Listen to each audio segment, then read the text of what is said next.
நறுமலர் தீபம் வலைவழி ஆசிரிய சொந்தங்களுக்கு வணக்கம். இன்றைக்கு நம்ம பார்க்கக்கூடிய இந்த பகுதி அறிவியல் தமிழில் இருந்து சில பகுதிகளை நம்ம பார்க்க போகிறோம். குறிப்பாக பொது அறிவியல் இதழ்கள் அப்படின்ற ஒரு அடிப்படையில் பார்க்க போகிறோம். பொதுவாக நீங்கள் ஒரு 10 ஆண்டுகளுடைய கொஷின் பேப்பரை எடுத்து பார்த்தீங்க அப்படின்னு சொன்னால் அதில் ஏதாவது ஒரு 4 ஆண்டுகளினுடைய கொஷின் பேப்பரில் ஒரு ஜேர்னலோட பேர் கொடுத்துட்டு இதை எழுதுனது யார், இதை நடத்துவது யார், அல்லது இந்த ஜேர்னல் எந்த ஆண்டு முதலாக வெளியானது அப்படின்ற ஒரு கேள்வி நீங்கள் அடிக்கடி பார்த்துருப்பீங்க. அப்போ 10 ஆண்டுகள் இருக்கக்கூடிய கொஷின் பேப்பரில் குறைஞ்சபட்சம் 4 ஆண்டு வினாத்தாள்களில் இந்த மாதிரியான கேள்விகள் வருகிறது அப்படின்ற அனுபவம் நமக்கு இருக்குது. நான் எப்படி சொல்கிறேன் அப்படின்னு சொன்னால், ஏன்னா இதே துறையில் நான் 2008 காலகட்டங்களில் இருந்து இருக்கேன். 2008 இருந்து இதே துறையில் டிஆர்பி துறையிலேயே நான் இருக்கேன். அப்படின்றதுனால கன்ஃபார்மாக எனக்கு மேக்ஸிமம் அனலைஸ் பண்ணியிருப்பேன். எல்லா வகையான கொஷினோட வெரைட்டி, கொஷினோட மாடல். ஆல்ரெடி நான் ஏற்கனவே ஒரு வகுப்பில் நினைக்கிறேன், அதில் பார்த்தீங்கன்னா மொத்தம் 64 வகையான கேள்விகள் இருக்கிறது அப்படின்ற ஒரு முறையையும் அனலைஸ் பண்ணி நான் போட்டிருக்கேன்.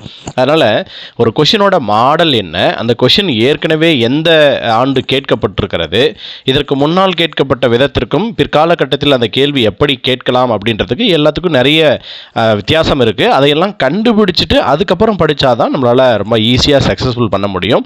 அந்த அடிப்படையில் அறிவியல் தமிழ் அப்படின்ற இந்த 10வது யூனிட்டில், பிஜிடிஆர்பியில் 10வது யூனிட்டில் அறிவியல் தமிழ் அப்படின்னு புதிய பாடத்திட்டம் கொடுத்துருக்காங்க. அதில் இங்கே கொடுத்துட்ருக்கக்கூடிய ஒரு சில பகுதிகளை பாருங்கள்.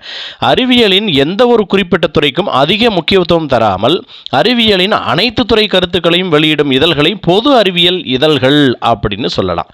கண்டிப்பாக இங்கே ஒரு கேள்வி வரத்துக்கு நிறைய வாய்ப்பு இருக்குது. ஏன்னா ஏதாவது அறிவியல், சயின்ஸுன்றது பொதுவாக எல்லாத்துக்குமே பொதுவானது. ஆனால் ஒரே ஒரு டாப்பிக்கு மட்டும் முக்கியத்துவம் கொடுக்காம அனைத்து துறை கருத்துக்களையும் வெளியிடக்கூடிய அந்த ஜேர்னலுக்கு என்ன பேர் அப்படின்னு பார்த்தீங்கன்னா பொது அறிவியல் இதழ்கள் அப்படின்னு பேர். சரிங்களா? இங்கேயே ஒரு கேள்வி வர்றதுக்கான வாய்ப்பு இருக்கா?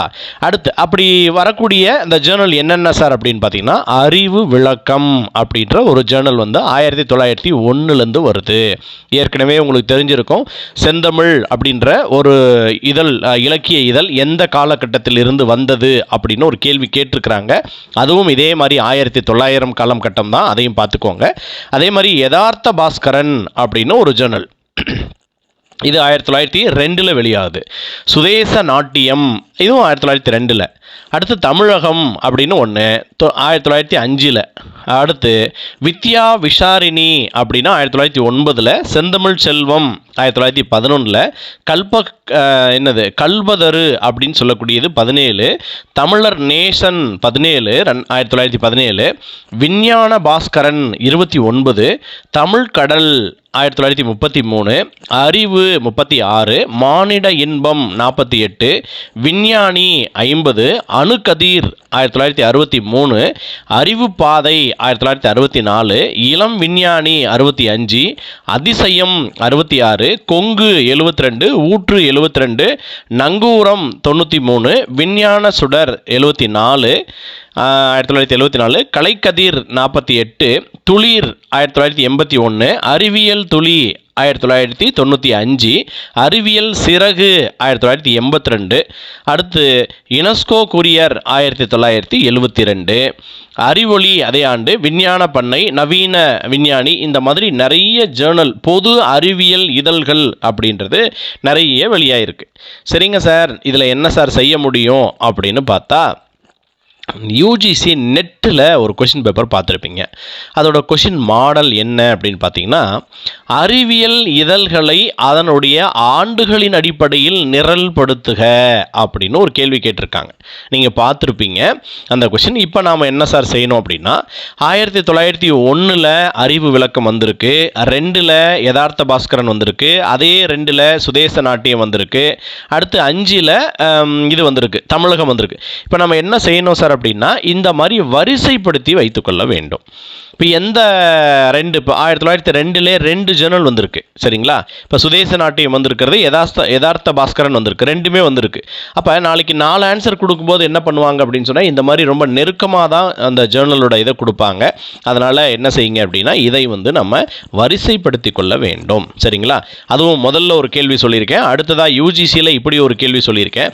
அப்படி இல்லைன்னா அடுத்ததாக இன்னொரு கேள்வி என்ன அப்படின்னு பார்த்தீங்கன்னா, இதில் இருக்கக்கூடிய ஒரு 3 அறிவியல் ஜேர்னலுடைய பேரை எடுத்துட்டு என்ன பண்ணுவாங்க அப்படின்னாக்க, கீழ்கண்டவற்றுள் அறிவியல் இதழ்கள் அல்லாததை கண்டறி அப்படின்னு ஒரு கொஷின் வரலாம். அப்படி இல்லைன்னா என்ன செய்யலாம் அப்படின்னா வேறு 4 ஜேர்னலை கொடுத்துட்டு அறிவியல் இதழ்களை கண்டறி அப்படின்ற மாதிரி கேட்கலாம். அதாவது கொஷின் எப்படி வேணாலும் வரலாம், அதுக்கு நம்ம தயாராக இருக்கணும் அப்படின்றதான் இங்கே ரொம்ப ரொம்ப முக்கியமானது. எல்லாரும் தான் படிக்கிறோம், நிறைய படிக்கிறாங்க, நிறைய போட்டி இருக்குது. ஆனால் யார் இந்த மாதிரி கேள்விகளை உருவாக்கி வாசிக்கிற அந்த அனுபவம் அப்படின்றது யாருக்கு இருக்குது, இதுதாங்க ரொம்ப ரொம்ப முக்கியமானது. அதனால் இதே போல் மற்ற எல்லா பகுதிகளையும் நீங்கள் வாசிக்க ஆரம்பியுங்கள். உங்களுக்கு நிச்சயமாக ஒரு நல்ல விடிவு காலம் பிறக்கும் அப்படின்னு சொல்லிட்டு வரக்கூடிய 2025 உங்களுக்கு ஒரு மிக சிறந்த ஒரு ஆண்டாக அமைய என்னுடைய நல்வாழ்த்துக்களை கூறிக்கொள்கிறேன். அனைவருக்கும் வாழ்த்துக்கள்.